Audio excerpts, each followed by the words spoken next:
我想同各位即係講一講點解咧，安德尊同阿周太咧淵源咁深咧。即係我要講一句，就係如果冇周太嘅咧，娛樂圈唔會有安德尊嘅。因為咧，周太當年啊喺我參加未偶歌唱比賽嘅時候咧，親手我對住佢就企喺我前面挑選我出嚟，做咩要揀我咧？咁多人唔揀。哇！安德尊犀利啦！嗰陣時一提安德尊，咁我哋就知道咧，成個場咧就會熱晒嘅。你一出嚟嗰秒鐘，成個場就會熱晒嘅，係你做到嘅咋，冇任何其他參賽者做到。會唔會覺得有時影響咗個賽規啊？人哋比賽邊係咁樣㗎？會點會啫？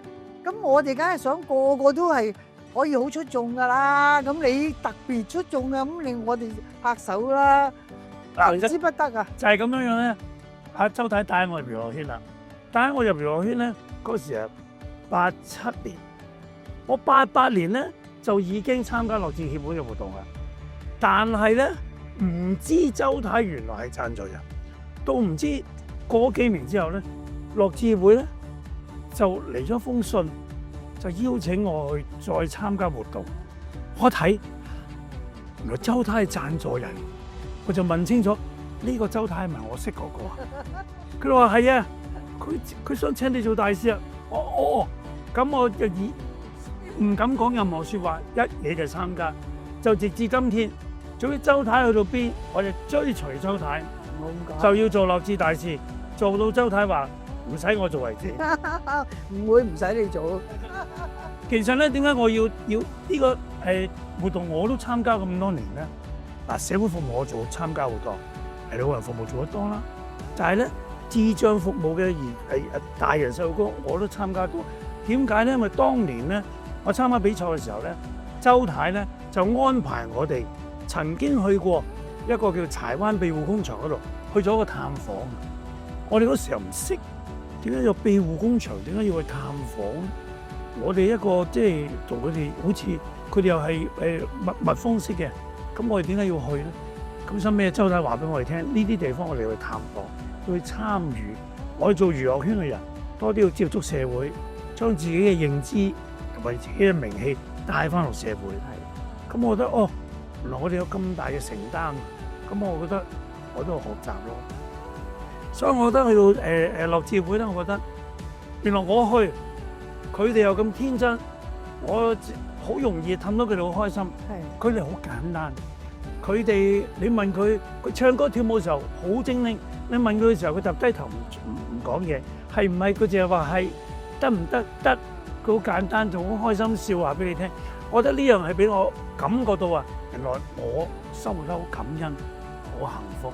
多謝周太帶我入去樂智協會，俾我認識樂智協會一個咁豐盛人生嘅一個機構。咁我又多謝你，有啲代表樂智協會多謝你啦。因為你咁多年咧，亦都用咗好多嘅心機，亦都咧即係參與咗好多嘅活動，帶到好多嘅歡樂俾我哋嘅會員啊，同埋佢哋嘅家人。咁呢個咧幾廿年咯喎，真係的確係非常非常之感激嘅。即係最容易講嗰句係咩咧？因為佢個舞台啊，係我哋嘅工作，所以咯，對，即係我哋可以發揮到啊。冇錯，即係我哋喺嗰個環境底下咧，即係我哋會係好即係放心咁樣去做好多嘢，而且我哋睇到我哋隔離左右嘅所有嘅樂智嘅會員啦，佢哋嘅家人啊咁啦，都係好開心嘅。即係我哋你知啦，我哋做嗰行係為大家帶嚟開心啊嘛。咁我哋可以令到即係樂智嘅會員能夠係咁 enjoy 嘅，即係咁放，即係直情係放開所有嘅煩惱啊咁樣。講多啲，佢哋成個出面舞台癲咗㗎，癲到咧家長有嘈，細路有嘈，大人有嘈，淨嘈到成個台震晒嘅。好啊，不過你喺度就震多啲啦。咁希願唔願我嚟啊？